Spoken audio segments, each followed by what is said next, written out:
Assalaamu calaykum. Ku soo dhawaada saaxiibayaal qaybtii labaad ee dooxada Rift Valley.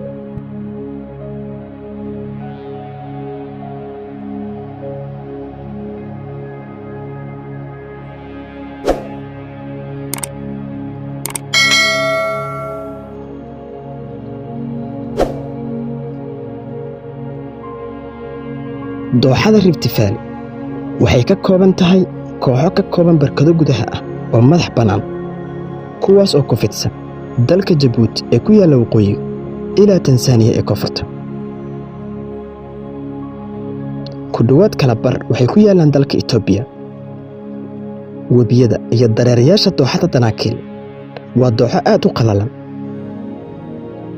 Roobabka da'aya oo ka badan 10 milimitir ayaa keenaya daadad degdeg ah oo soconaya wax aan ka badnayn dhowr saacadood. biyabaxa sanadlaha ahi waa in ka yar 1 kilomitir kiyubik. Harada Api oo ah haro milix ah oo ku taala xadka u dhexeeya Jabuuti iyo Itoobiya waxay ku taalaa dooxada Awaash.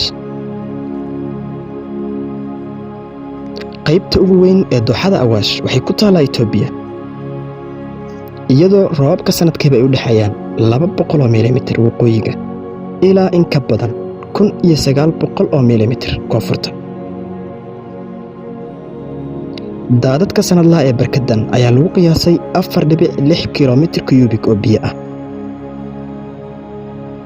bartamaha harooyinka oo ah kooxo dhowr ah oo harooyin ah ayaa sidoo kale inta badan ku yaala dalka Itoobiya, iyada oo qaybo yar oo ka mid ah ay ku yaalaan dalka Kenya.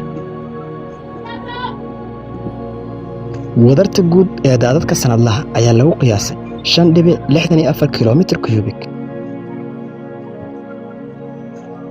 dooxada Omogebi oo leh webiyaalka qulqula harada Turkana, sidoo kale loo yaqaan harada Rudolfa, waxay inta badan ku taalaa dalka Itoobiya iyo Kenya. qaybo yaryar ayaa ku yaala Suudaan iyo dalka Uganda. webiyada Omo iyo Gebi ayaa ka yimaada Itoobiya iyagoo ku qulqula harada, halka Kenya ay ka soo qulqulaan webiyada Turkiweel iyo Kerio. daadadka sanadlaha ee barkadan ayaa lagu qiyaasay 16.1 kilomitir kiyubik.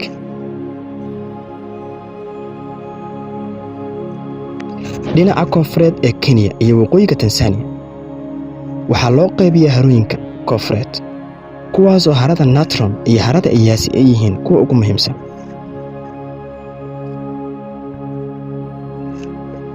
dhinaca kale, awoodda waraabka iyo shuruudaha beeraha biyaha Jabuuti waxay ku suurtoobaan waraabka. dhulka la beeran karo waxaa lagu qiyaasaa 6,000 oo hektar, balse 674 hektar oo keliya ayaa lagu qalabeeyaa waraabka, kuwaas oo 300 hektar oo ka mid ah ay ku yaalaan dooxada Rift Valley.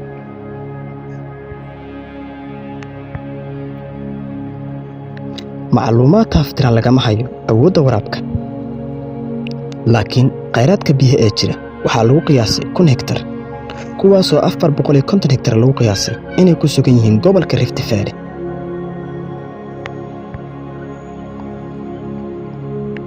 sidoo kale, meel ciriiri ah oo ku taala sohdinta koonfur bari Eritrea ayaa leh biyadhaca dooxada Danakil.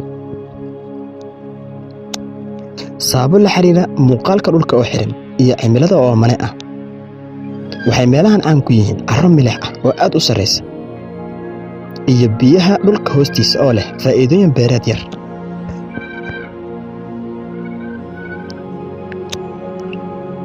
awoodda waraabka ayaa lagu qiyaasaa inay tahay mid dayacan. inta badan waraabka ilaa hadda la sameeyey dalka Itoobiya ee ku yaala dooxada Awaash.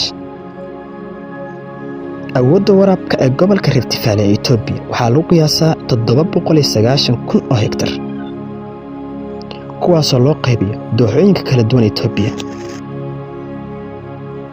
iyada oo wadarta guud ee baahida biyuhu tahay 4 meelood meel oo keliya sanadkii. horumarinta awoodda waraabka waxay u baahan doontaa shaqooyinkeedan oo muhiim ah. in ka yar 1% Suudaan waxay ku taalaa Rift Valley. waa dhul dhiiqa leh oo aan wax xoga laga helin khayraadka biyaha iyo awoodda waraabka. xadka u dhexeeya Uganda iyo Kenya wuxuu ku soo beegmaa in ka badan ama ka yar halka ay maraan dooxada Rift Valley.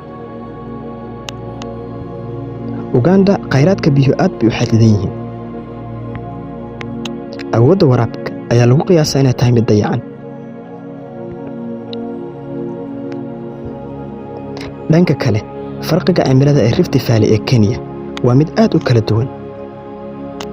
roobabkuna waa mid aad u badan xilliyada qaar waana in ka badan 1500 milimitir sanadkiiba, taas oo ay sababayso cirifyada dooxada Rift Valley oo si degdeg ah cimilada hoos u dhacdo xilliyada qaar. daraasadan baahida biyaha waraabka ayaa lagu qiyaasay 10500 kilomitir cubic waqooyiga ilaa 12000 koonfurta. awoodda waraabka ee lagu tilmaamay qorshaha qaran ee biyaha lagu ogaanayo waa mid lagu saleeyay 80% xaqiiqo.